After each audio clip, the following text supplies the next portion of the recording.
Teror kepala babi. Misteri di balik tongkat Pangeran Diponegoro. Malam itu, Dai tak bisa tidur. Bayangan tongkat Pangeran Diponegoro yang ia lihat di Galeri Nasional masih mengusik pikirannya. Sejak kedatangannya ke pameran bersejarah itu, ia merasa ada sesuatu yang tak beres. Para petugas jaga menceritakan kejadian aneh sejak tongkat itu dipamerkan. Suara pertarungan gaib, bisikan-bisikan samar, dan hawa dingin yang mencekam di malam hari. Namun, kejadian paling mengerikan terjadi keesokan harinya. Sebuah kepala babi ditemukan di halaman depan Galeri Nasional. Darahnya masih segar, menggenang di lantai marmer. Tak ada yang tahu siapa yang meletakkannya di sana. Kamera pengawas tidak merekam siapapun yang datang atau pergi malam itu. Dai mencoba mengabaikan pikirannya, tetapi sebuah kabar mengejutkan datang dari seorang rekannya yang bekerja di pemerintahan. Dai, kamu tahu nggak? Ini bukan kejadian pertama. Beberapa kantor pemerintahan juga mengalami hal yang sama. Kepala babi ditemukan di depan pintu dengan simbol-simbol aneh yang terukir di kulitnya. Dai merasa bulu kuduknya berdiri. Ia semakin yakin bahwa ini bukan sekadar vandalisme. Ada sesuatu yang lebih besar di balik ini. Ia mulai menghubungkan kejadian ini dengan peristiwa mistis yang dialami oleh para petugas Galeri Nasional. 2 malam setelahnya, Dai memutuskan untuk kembali ke Galeri Nasional. Malam itu sunyi, hanya ada beberapa petugas keamanan yang berjaga dengan wajah cemas. Saat Dai memasuki ruangan tempat tongkat itu dipamerkan, ia merasakan hawa berat yang menekan dadanya. Lampu redup berkedip beberapa kali, lalu mati total. Dalam kegelapan, ia mendengar sesuatu. Bukan suara manusia, bukan suara binatang. Suara itu seperti desir angin yang membawa bisikan-bisikan kemarahan. Dengan tangan gemetar, Dai menyalakan senter ponselnya. Bayangannya menari di dinding ruangan. Namun, ada satu bayangan lain yang tidak bergerak seiring dengan dirinya. Sebuah sosok samar berdiri di pojok ruangan. Sosok itu mengenakan jubah panjang. Wajahnya tersembunyi dalam bayangan. "Jangan ganggu warisan kami." Suara itu berbisik, menggema di seluruh ruangan. Dai ingin berlari, tetapi kakinya seakan terpaku ke lantai. Tiba-tiba, dari balik kaca tempat tongkat Pangeran Diponegoro dipajang, muncul retakan-retakan halus, seolah ada sesuatu yang berusaha keluar. Suara gemuruh terdengar, seperti hentakan ribuan kaki prajurit. Dai tersadar bahwa ini bukan sekadar artefak sejarah. Tongkat ini menyimpan sesuatu yang lebih besar, lebih tua, lebih kuat dari yang bisa dibayangkan manusia. Dan mungkin, kepala-kepala babi itu adalah peringatan bagi mereka yang berani menyentuhnya. Dai berusaha mengatur napasnya yang tersengal. Suara gemuruh semakin keras, seolah ada sesuatu yang bangkit dari balik sejarah kelam negeri ini. Tiba-tiba, bayangan berjubah itu melangkah maju, memperlihatkan wajahnya yang tertutup separuh oleh kain lusuh. Mata yang bersinar merah menatap Dai dengan penuh amarah. "Ini bukan milik kalian. Warisan ini hanya untuk mereka yang setia menjaga sumpahnya." Suara itu menggema, seakan berasal dari ribuan mulut. Dai menggenggam ponselnya erat-erat. Ia tahu bahwa apapun yang sedang terjadi bukanlah hal yang bisa dijelaskan dengan logika. Retakan di kaca semakin melebar, hingga akhirnya pecah dengan suara yang mengiris malam.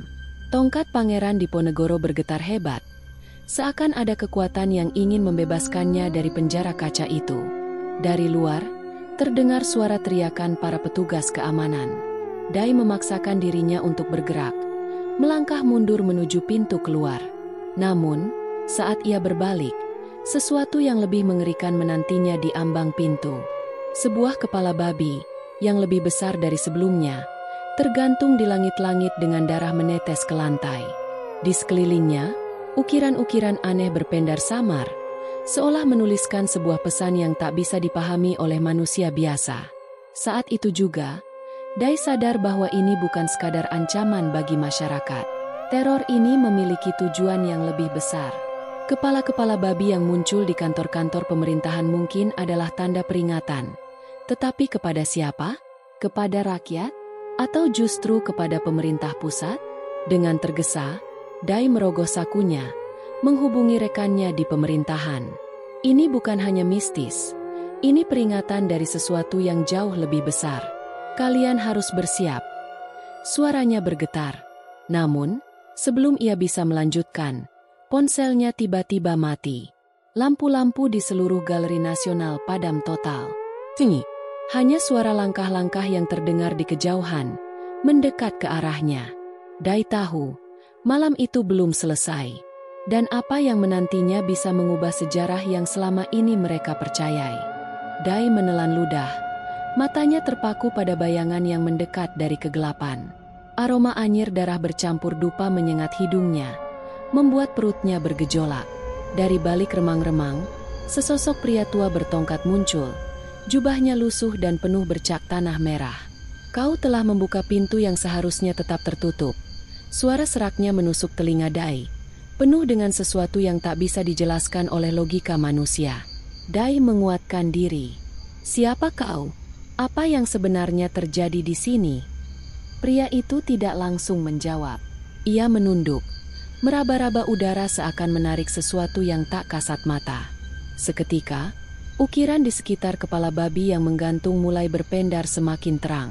Dari celah lantai, asap hitam merayap, membentuk bayangan-bayangan menyerupai tangan yang mencakar udara. Dai mundur selangkah. Jantungnya berdetak kencang. Ia ingat cerita tentang Swangi, pemanggil arwah yang mengorbankan kepala babi sebagai medium untuk mengundang kekuatan gelap. Biasanya, praktik ini hanya ditemukan di desa-desa terpencil, bukan di pusat ibu kota. Pria tua itu akhirnya menatap Dai. Matanya bukan lagi mata manusia, melainkan seperti bara api yang menyala di kegelapan. Kepala-kepala babi itu adalah tanda. Mereka yang berkuasa telah melupakan sumpah leluhur. Kami datang untuk mengingatkan, sebelum semuanya terlambat. Tiba-tiba, suara jeritan menggema dari luar galeri. Dai berusaha mengabaikan gemetar di tangannya. Ia harus keluar dari sini. Namun, saat ia berbalik, ia melihat sesuatu yang membuatnya membeku. Bayangan berjubah yang tadi ia lihat di awal kini berdiri tepat di belakangnya. Wajahnya masih tertutup kain lusuh. Tapi ada sesuatu yang berubah. Tubuhnya seperti melayang. Kedua tangannya tak lagi tampak seperti tangan manusia. Di bawahnya, lantai mulai bergetar. Retak membentuk pola-pola menyerupai mantra kuno. Sumpah telah dilanggar. Suara itu bergetar, bergema seperti dari dunia lain. Mereka yang melupakan akan diingatkan dengan darah. Dai menahan napasnya. Ini bukan sekadar permainan mistis. Ini adalah peringatan bagi mereka yang telah mengabaikan sejarah. Dan malam ini, ia berada di tengah-tengahnya.